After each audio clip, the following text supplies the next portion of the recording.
Noyau de matrice, on est parti, donc voici la matrice A. On va devoir déterminer le noyau de F, l'image de F, la dimension de quart de F et le rang de F. Et on va devoir dire si F est bijective ou non. On va devoir déterminer quart de F et im de F. Et ce que je vous propose, c'est que pour cette méthode, on passe toujours en première étape par la détermination de quart de F. Im de F passera toujours en deuxième étape. Donc on va devoir calculer quart de F, qui d'ailleurs au passage est égal à quart de A. Donc pour déterminer le noyau, on va se prendre un X qui appartient à R3 tel que, on va pouvoir écrire ce grand X tel que X, Y, Z. Donc maintenant, si on donne la définition de quart de F va être égal donc à l'ensemble des vecteurs, parce que le noyau c'est un vecteur, c'est un ensemble de vecteurs, excusez-moi, appartenant donc à R de la dimension de notre matrice, donc ici 3, tel que dans F, donc F de grand X, va nous renvoyer le vecteur nul qu'on appellera généralement soit 0 de E, soit 0 de R3, soit vous l'appelez 0, 0, 0. Donc, on va supposer que grand F de x est égal au vecteur nul, ce qui est équivalent ici à dire que AX est égal au vecteur nul également, vu que c'est le même calcul. Ici, quand on regarde la matrice A, ça va nous faire 1, 2, 3, 2, 4, 6, 1, 1, 1, facteur de x, y, z qui est égal ici à 0, 0, 0. Donc évidemment, quand vous faites de l'algèbre linéaire, vous devez maîtriser les systèmes. Donc ici, quand on va calculer, ça va nous faire du x plus 2y plus z. Donc là, attention, c'est pas un 4, c'est un 1. Qui est égal à 0. 2x plus 4y plus z est égal à 0. 3x plus 6y plus z qui est égal à 0. Ce que je vous propose, c'est qu'on multiplie la première ligne pour après, avec la première et la deuxième, faire des petits calculs. Et ce qu'on va faire également, c'est qu'on va faire, dans la troisième ligne, on va injecter L3 moins L2. Donc on multiplie la première comme on a dit. On va garder la deuxième ligne d'information, plus Z qui est égal à 0. Et pour la troisième ligne, on va faire L3 moins L2, donc il va nous rester du X plus 2Y qui est égal à 0. Donc ça c'est super, on a récupéré une petite information. On a trouvé que X est égal à moins 2Y. Donc maintenant, ce qu'on va faire, c'est qu'on va faire L1 moins L2 et qu'on va injecter dans L1. Donc 2x moins 2x, 0. 4y moins 4y, 0. Et 2z moins z, on va avoir donc z qui est égal à 0 moins 0, donc 0. Et on avait toujours que 2x plus 4y plus z qui est égal à 0. Et donc là, c'est super parce qu'on a trouvé les valeurs de x, y, z. On va avoir que z est égal à 0. On va avoir que x est égal à moins 2y. Quand on rentre nos données, on va quand même vérifier que le système est bien réussi. 2x plus 4y, donc z, ça fait 0. Et 2x qui vaut la valeur avec x qui vaut moins 2y, 2x va nous faire moins 4y. Donc moins 4y plus 4y, c'est bien égal à 0. Donc notre système, c'est OK. Et donc z qui est égal à 0, x qui est égal à moins 2y, et y qui est égal à y.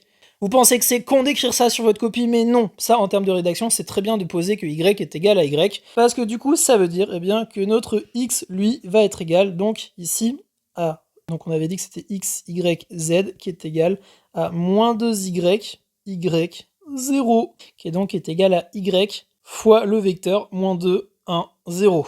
Et donc, quand on va rédiger les choses, on va voir que donc quart de f, avec toutes les équivalences, on va trouver que quart de f, cette chose-là, va être égale au grand vecteur x qui appartiennent à R3, tel que x va s'écrire comme y fois moins 2, 1, 0, avec ici y qui appartient à R. Là, c'est la formule un petit peu compliquée pour parler de quelque chose qui va être très simple finalement. On va dire que c'est la droite vectorielle générée par le vecteur moins 2, 1, 0. Et attention sur l'écriture, ici on va s'arrêter un petit peu. Je dis que c'est une droite vectorielle parce qu'on n'a qu'un seul vecteur. On aurait eu deux vecteurs dans le vect, parce que parfois on trouvera deux vecteurs. Et bien là, ça aurait été un plan vectoriel. J'attire votre attention sur l'écriture que je viens d'utiliser. Ici, le vect, on peut seulement écrire vect quand les vecteurs qu'on a à l'intérieur sont tous différents de 0 et qui forment une base. Ici, on n'a qu'un seul vecteur, donc ça va former une base, mais ça forme une base parce que moins 2, 1, 0 est différent du vecteur nul. Dans une copie, n'écrivez jamais vect de 0, 0, 0. Parce qu'en fait, le vect ici, le vecteur qui est dans le vect, c'est censé être une base. Sauf qu'une base ne contient pas le vecteur nul.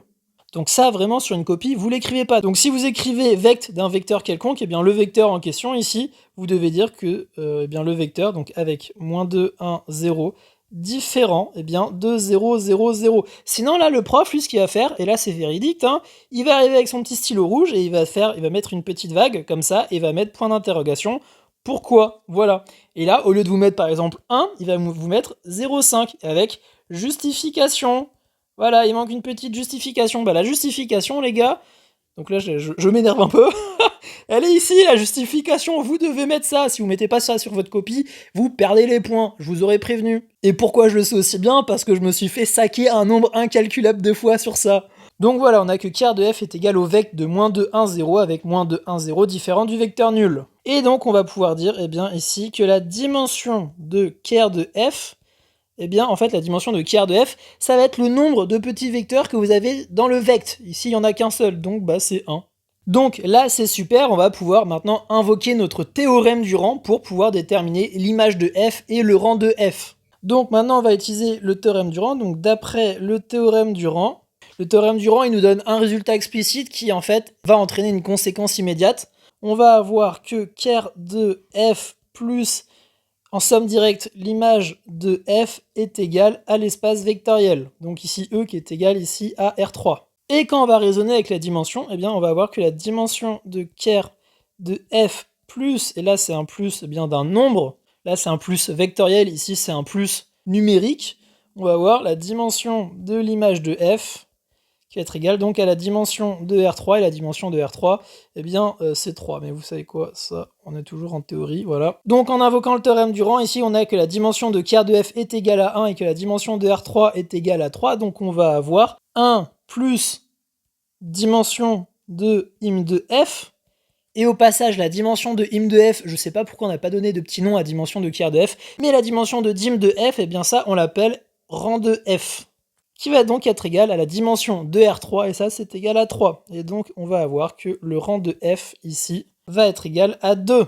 Donc ça c'est équivalent à ce qu'il existe un vecteur u et v appartenant à R3, tel que, eh bien, im de f s'écrive comme le vect de u, v, comme ça. Et ici c'est R3, on va mettre une étoile parce que ça peut pas être des vecteurs nuls par rapport à ce que je vous ai raconté tout à l'heure. U et v ici sont tous les deux différents de 0, et on va voir que U et V forment une base. Donc on sait que l'image de f va comprendre que deux vecteurs. Et spoiler alerte, eh bien les vecteurs, on va pouvoir les déterminer en se basant sur la tête de notre matrice. Donc ici, quand on lit la matrice, ici on va avoir donc E1, E2, E3, et ici on va dire que c'est F de E1, F de E2 et F de E3. Avec E1, E2 et E3 les vecteurs de la base canonique. Vous en faites pas, je vais expliciter ce que je suis en train d'écrire en rouge. On va avoir que f de E1, cette chose-là, c'est le vecteur 1, 2, 3, qui s'écrit donc comme une fois E1 plus 2 fois E2 plus 3 fois E3.